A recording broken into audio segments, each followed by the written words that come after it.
Selamat datang di channel ini, rekan-rekan sekalian. Video ini kembali kita membahas terkait dengan kebijakan yang tegas yang akan diambil oleh Menteri Dalam Negeri Tito Karnavian dalam rangka menangani persoalan tenaga honorer di daerah. Informasi selengkapnya ditonton secara lengkap video ini. Rekan-rekan sekalian, upaya pemerintah untuk memberikan status atau kepastian hukum serta kesejahteraan bagi para tenaga honorer di daerah.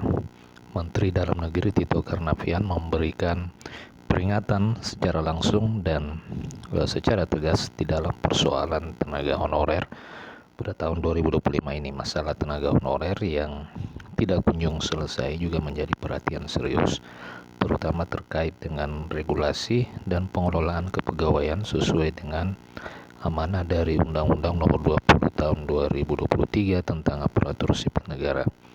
Untuk itu, Mendagri sudah menginstruksikan secara langsung kepada pemerintah daerah untuk segera menindaklanjuti instruksi ini agar tidak ada lagi tenaga honorer yang terabaikan dan agar tercipta sistem kepegawaian yang lebih tertib dan sesuai aturan.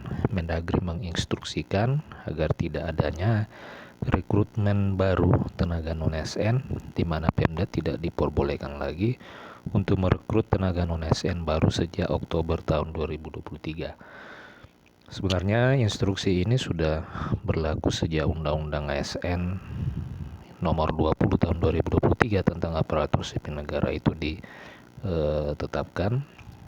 Pemerintah daerah sudah dilarang untuk merekrut kembali tenaga non-ASN yang baru dan tidak diperbolehkan, bahkan sanksi tegas disiapkan oleh pemerintah pusat apabila ada pemerintah daerah menerima atau merekrut kembali tenaga honorer baru. Hal ini sudah sesuai dengan aturan di dalam Undang-Undang ASN yang bertujuan untuk menata ulang status kepegawaian di Indonesia. Selain itu, rekan-rekan sekalian, Mendagri juga menginstruksikan agar penuntasan pendataan tenaga non-ASN sesuai target pemerintah pada tahun 2025 ini adalah menyelesaikan persoalan atau masalah tenaga non-ASN yang telah terdata di database BKN. Hasil pendataan pada Oktober tahun 2022 yang lalu, pegawai yang direkrut setelah periode cut-off tersebut, artinya honorer yang direkrut setelah pendataan 2022 itu dianggap tidak memiliki payung hukum secara resmi, seperti yang disampaikan oleh Menpan RB Rini Widiantini. Menpan yang baru ini menegaskan bahwa jika status tenaga honorer tidak segera diubah menjadi P3K atau ASN, mereka tidak akan dapat menerima gaji karena tidak diakui secara hukum. Mendagri meminta seluruh pemerintah daerah untuk segera mendaftarkan dan mengusulkan formasi tenaga non-ASN ke pemerintah pusat untuk membantu proses ini.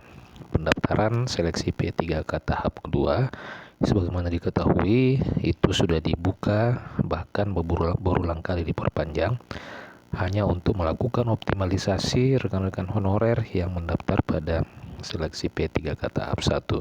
Terkait dengan konsekuensi pegawai ilegal, menurutnya tenaga non-ASN yang tidak didaftarkan atau tidak masuk dalam program P3K akan dianggap ilegal. Nah, ini berpotensi menimbulkan masalah hukum dan administratif, termasuk tidak adanya anggaran untuk pembayaran gaji. Karena itu, Mendagri Tito Karnavian memerintahkan secara langsung kepada seluruh Pemda untuk segera melakukan tindakan cepat. Seluruh tenaga non-ASN itu harus segera didaftarkan dan diusulkan formasinya ke pemerintah pusat. Demikian rekan-rekan info kali ini. Terima kasih. Jika ada pertanyaan dan tanggapan, silakan tuliskan di kolom komentar. Terima kasih, sampai jumpa di video berikutnya.